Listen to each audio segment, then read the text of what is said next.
let's how do I talk about this? Kentucky loses to 14 seed Oakland 80-76, and this has been what is certainly the biggest story in the SEC coming out of the first weekend of the tournament. First off, give Oakland a ton of credit.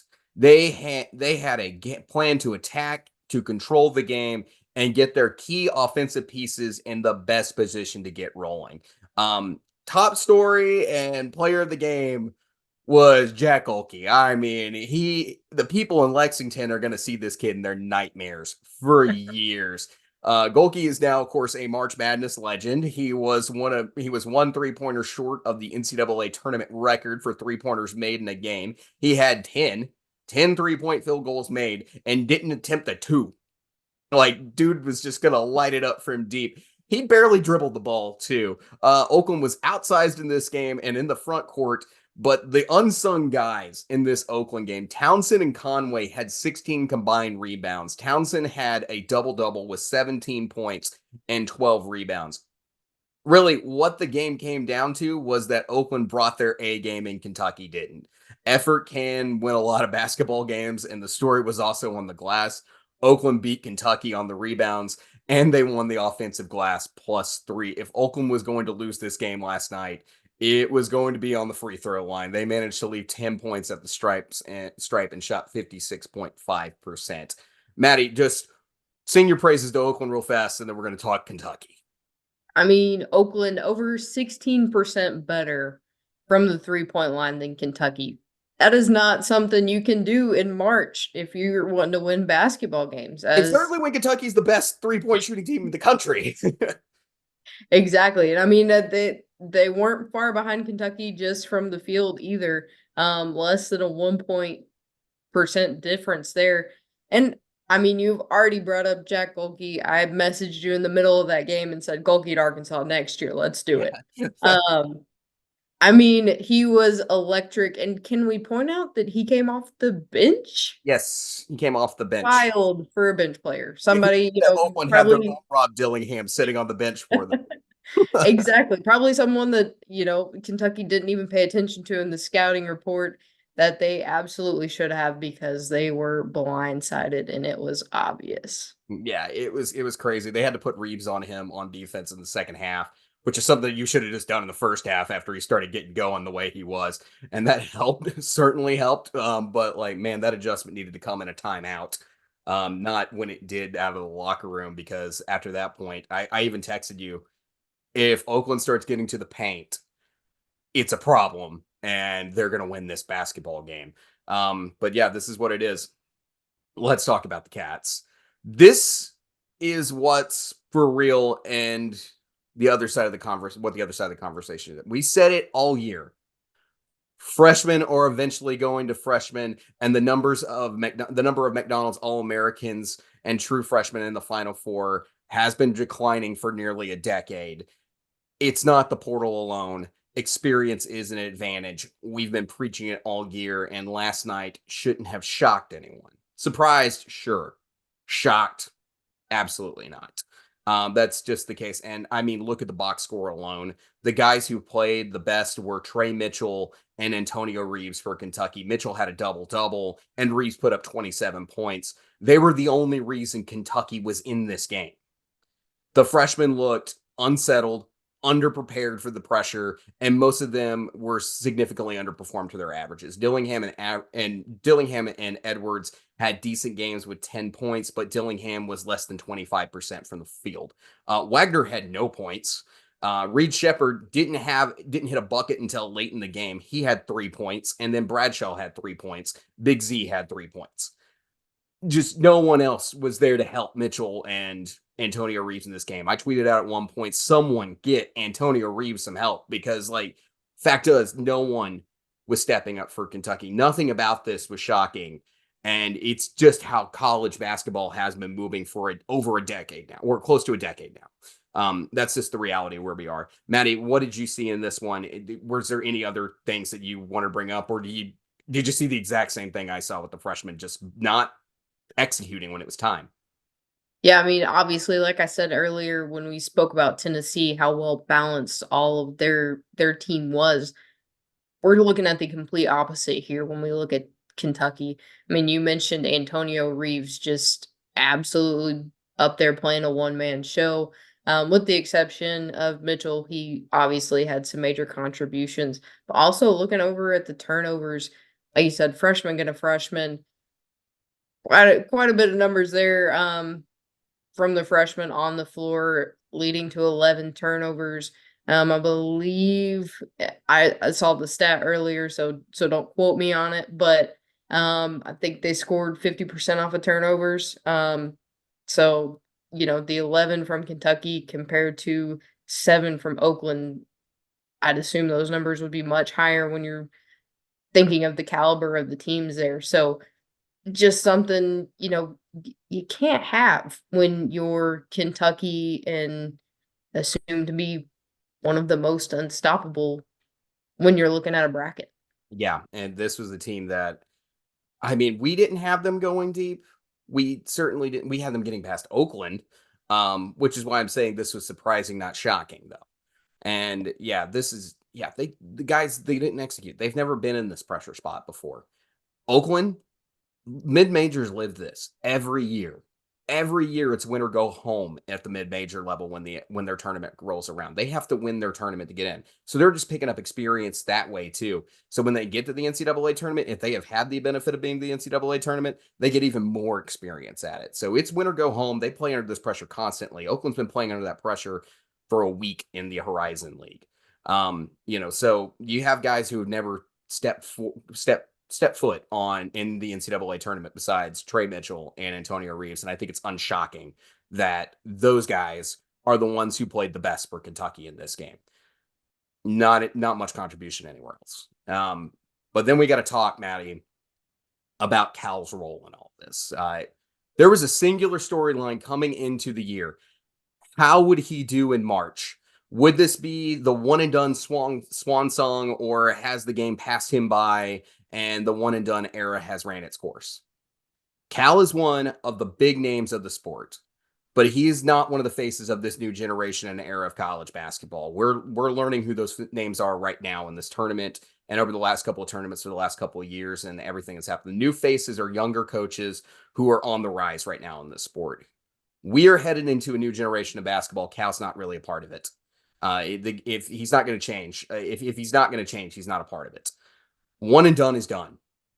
And this is just the era of the transfer portal and experienced basketball players. It's been like this for nearly a decade, longer than the modern transfer rules. But Cal doubled down this season.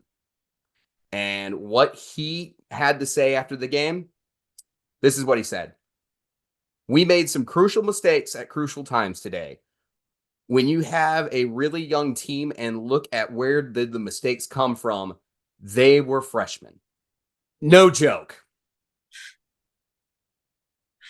No, I mean, that's what it is. No joke. You are the coach. You built this roster. It's your job to make sure these guys are ready to play in March in a situation they've never been in before. But you opted into this and you doubled down for it. But the fact of the matter is, everyone knew this back when the transfer portal closed.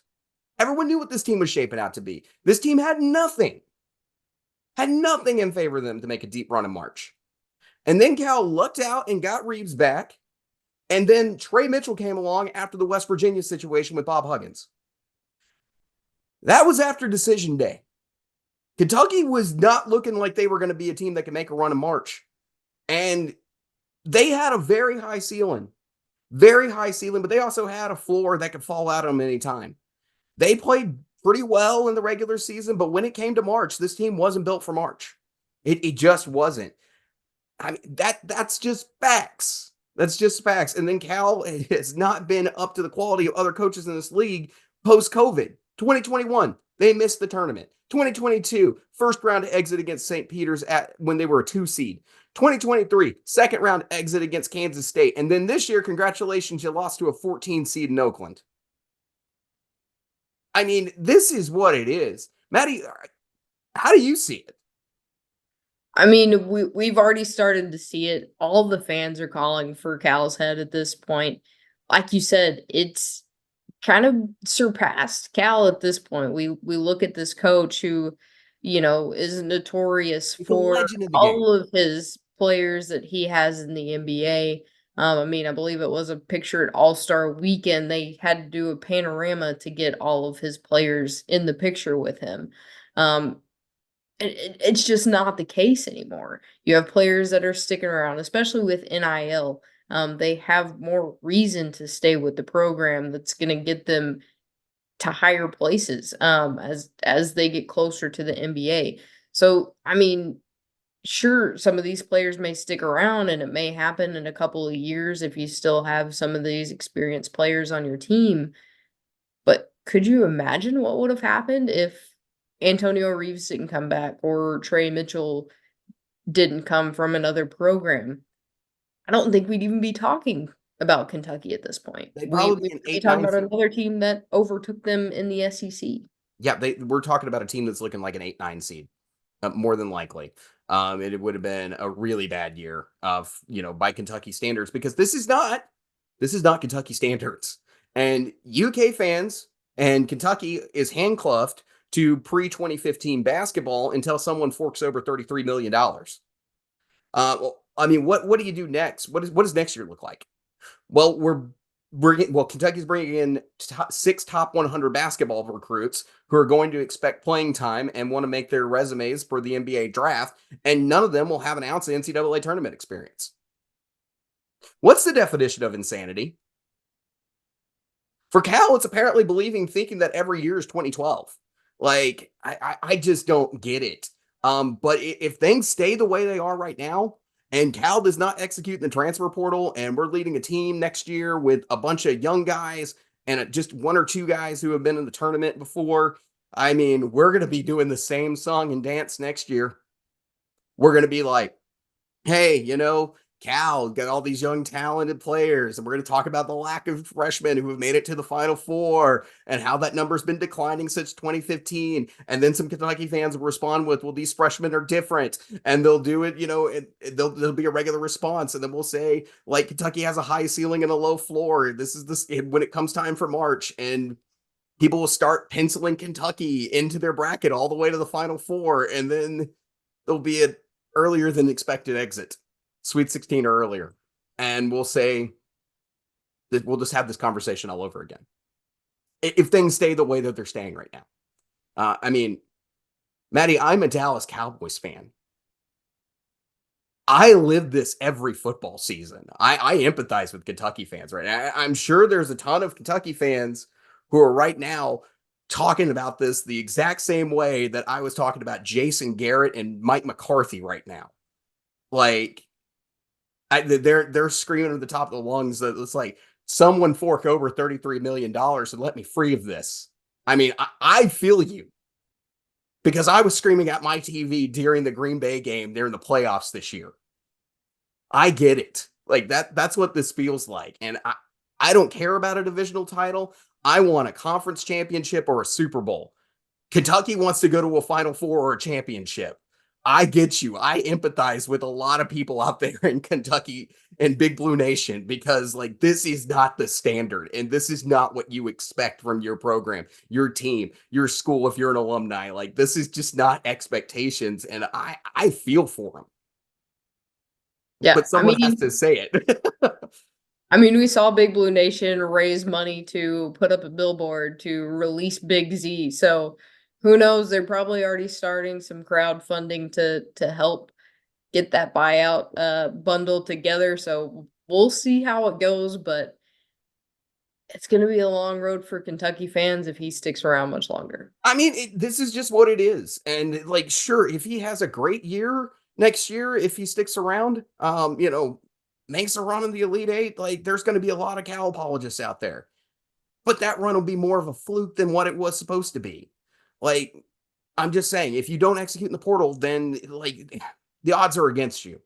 They're against you. And that's what data has been saying year after year after year. So, I mean, Matt Norlander tweeted out the other day, and he said it on the College Basketball Podcast, that there's a real chance this may have been Cal's last game at Kentucky. We're going to see. And that'll be a huge night if that's the case when that news drops. But right now, if things stay this course, I don't know how, trust me, as a Cowboys fan, I don't know how Kentucky fans are saying sane also. So I understand. I understand. Notice the star behind me here. Trust me, I feel you.